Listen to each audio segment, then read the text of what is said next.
Kahirapan pa rin ang nangungunang problema ng bansa. Ayon yan sa survey ng pollster na si Juni Lailo.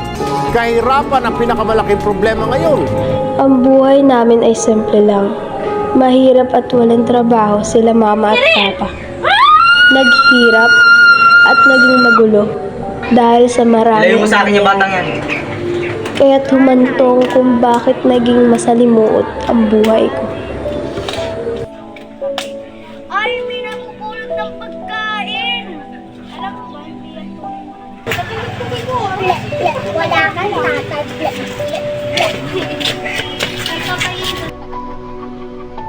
Simula nang ipinanganak ako ni mama, di ko na mawari kung bakit ayaw nila sa akin. Hindi mo pera.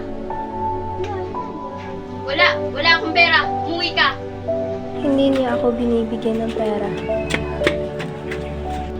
Lagi na lang wala.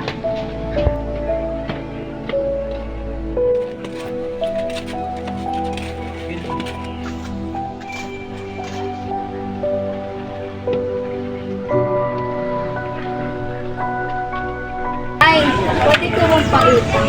Wala na akong papautang sa'yo. Umabot ako sa puntong humingi ng pera sa iba at namalimos. Wala akong pera. Wala nga akong pera, wala akong may bibigay sa'yo. Maghanap ng pagkain sa basurahan.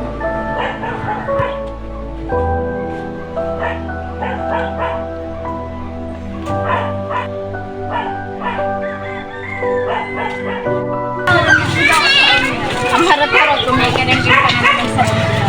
Pwede sana ko rin. Pwede din siya, ang dumi-dumi na. Alam mo naman, tutok sa buho, walang tatay. Pag naman, sinin mo ka ng aso. Lagi akong kinukutya ng ibang tao dahil sa buhay na meron ako.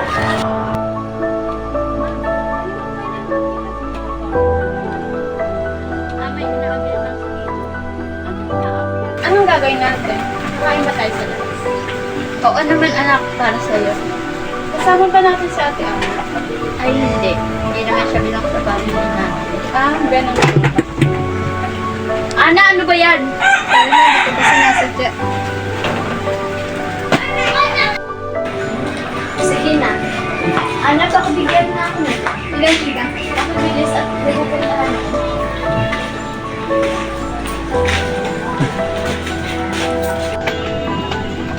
Ma!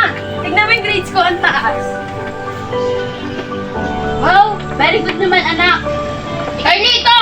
Tignan mo yung grades sa mga anak mo. Patingin ako. Isa anak ko muna. Wow, very good anak. Ang tataas nito Pagpatuloy mo lang yan Siyempre, ako pa. Ayun kay Ana. Oh, tignan mo. Ano to Ana? Ano nangyayari sa'yo? Kasi pa, yan si ate, inuuna yung kalandian, kaya ganyan yung grades. Kaya pala. Halika dito.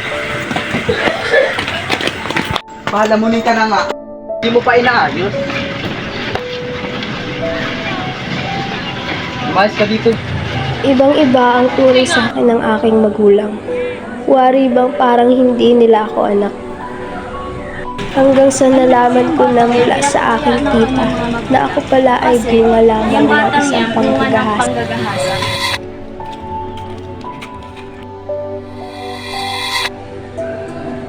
Napakasakit ng mundo. Kahit gusto ko man takasan ay napakahirap dahil mahal ko sila.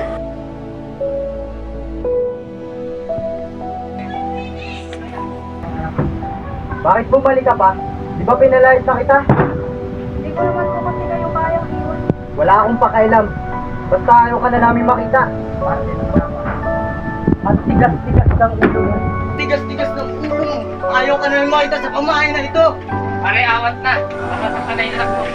Binubugbog. Gulong-gulo na ako. Hindi ko na alam ang aking gagawin.